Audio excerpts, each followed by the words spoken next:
Hi everyone.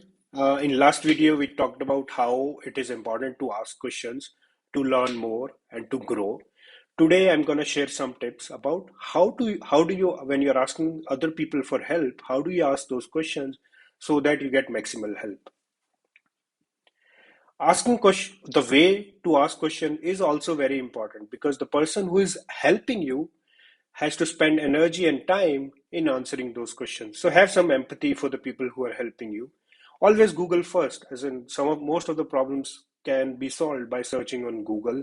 Spend some time analyzing the problem so that when you go to the person for help, you attach the context, explain what you have tried, and basically be nice and appreciative of the time the other person is spending to help you solve a particular problem. Of course, there are no stupid questions, but there are bad questions and good questions. And bad and good in this context means how you frame your questions.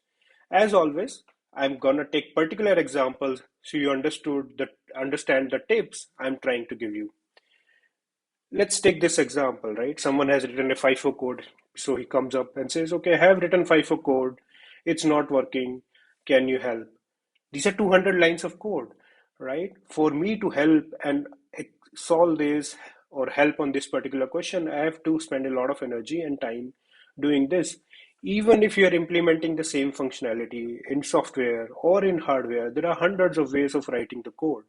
So it's important to give the context when you're asking the question, similar thing can be put in a very different way so that you get maximal help.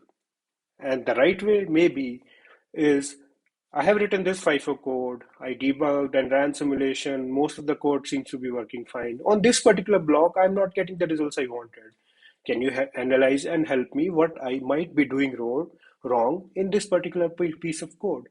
In this way, you are appreciative of my time, you are explaining me the context, you are explaining what you have already tried, and this way I understand where you might, it's easier for me to help you because I can understand this part of the code might be causing trouble for you. I can learn, I can explain using my experience, and then it makes it easier for me to help you.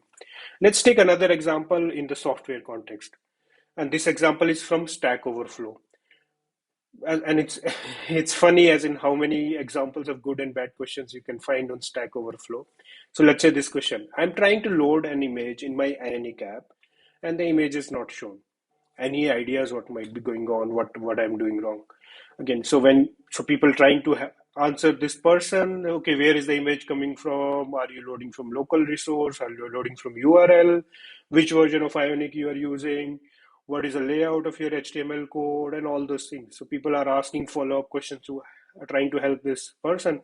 And because you have not given enough context, the chances of getting you a good response or a good answer or a good help is very low. If you frame the similar question differently, where you explain the context, like I'm trying to load an image in my Ionic app, I'm using Ionic version 4.0, trying to load image from local resource, I've already checked my app, I have the read permissions, I'm saving all my images in a particular directory, here is my sample code. So you're giving the person right context, and that makes it easier for the other person to help you and solve your problem.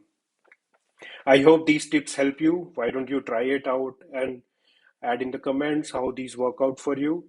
We have a lot of high quality hardware, VLSI, and software content on our website. Do check it out, www.vlsideepdive.com. If you're watching this on YouTube and you like what we are sharing, do share, subscribe, like on our video. If you are watching this on LinkedIn, please follow our page so you keep stay up to date with all the things we put up, all the content, all the courses. Thank you for listening to me. Ciao and happy learning.